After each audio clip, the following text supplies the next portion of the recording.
നോക്കില്ല. അധികാരത്തിലെത്തിയാൽ life mission അടക്കമുള്ള സംവിധാനങ്ങൾ പിരിച്ചുവിടും. 2020 അന്ന് UDF കൺവീനറായിരുന്ന MM ഹസൻ പറഞ്ഞ വാക്കുകളായിരുന്നു അത്.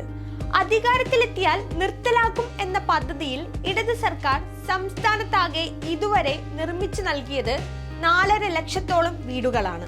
1,12,000 വീടുകളുടെ നിർമ്മാണം നടന്നുകൊണ്ടിരിക്കുകയാണ്.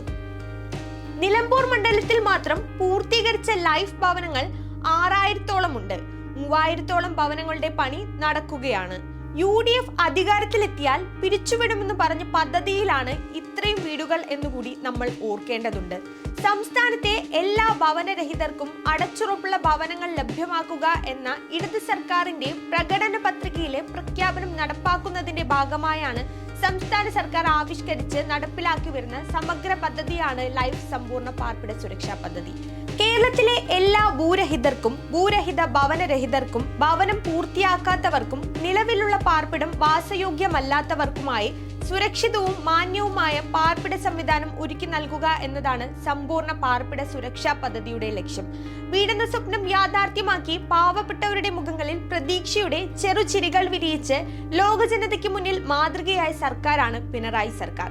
ഭവന നിർമ്മാണത്തിനായി പ്രധാനമന്ത്രി ആവാസ് യോജന നൽകുന്നത് ഒരു ഗുണഭോക്താവിന് 72,000 രൂപയാണ്. ഇതുവരെ 34,000 പേർക്കാണ് PMAY വഴി ഫണ്ട് നൽകിയത്. കേരളം ഇതുവരെ വീടില്ലാത്തവർക്കായി 18,800 കോടി രൂപ ചെലവഴിച്ചു. അതിൽ കേന്ദ്രത്തിന്റെ വിഹിതം 2,081 കോടി രൂപയാണ്. ബാക്കി പണം സംസ്ഥാന സർക്കാരും തദ്ദേശ സ്വയംഭരണ സ്ഥാപനങ്ങളുമാണ് ചെലവാക്കുന്നത്.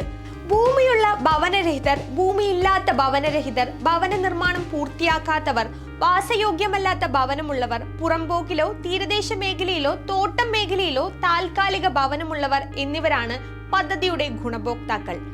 ഇത്തരത്തിൽ കേരളത്തിലെ ഓരോ പാവപ്പെട്ടവർക്കും തലചായ്ക്കാൻ സുരക്ഷിതമായ സ്വന്തമായ ഒരിടം നൽകാൻ ഇടത് സർക്കാരിന് മാത്രമേ കഴിയുകയുള്ളൂ എന്ന് തന്നെയാണ് വസ്തുതകളും കണക്കുകളും കൃത്യമായി ചൂണ്ടിക്കാട്ടുന്നത്. നിലമ്പൂർ ഉപതെരഞ്ഞെടുപ്പിൽ M സ്വരാജ് മത്സരിക്കുമ്പോൾ ഉയർത്തിക്കാട്ടുന്നതും യാഥാർത്ഥ്യം തന്നെയാണ്.